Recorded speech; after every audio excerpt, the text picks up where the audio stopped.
దువ్విన జుట్టును దువ్వడం, అద్దిన పౌడరు అద్దడం, రుద్దిన స్టవ్వుని రుద్దడం, చేసిన వంటని చేయడం, తూడ్చిన టైల్స్ని తూడవడం, ఇంటి పనిని చేయడం, పిల్లని చక్కగా పెట్టడం. అదే అయిపోయిందబ్బా మన పనులు. ఎంత చేసినా ఇప్పుడు మనం చెప్పిన పని అయితే అదే పని అబ్బా. ఇసుగు వస్తుంది ఈ అమ్మ చేసి చేసి. అవునా కాదా అబ్బా?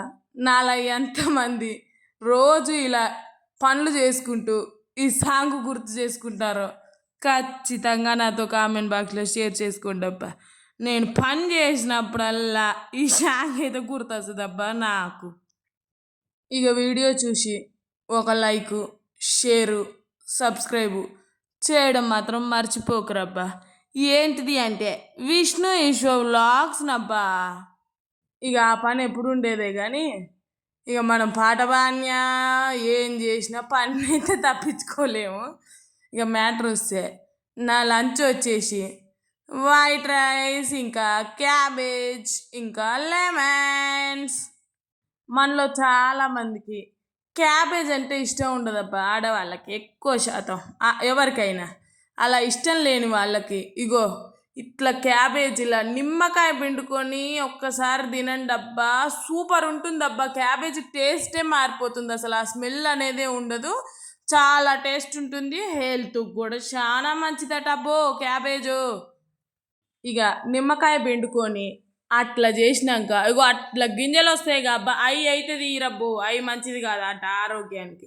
ఇక అలా చేసి కూర ఎక్కువ తినడానికి ట్రై చేయరప్ప.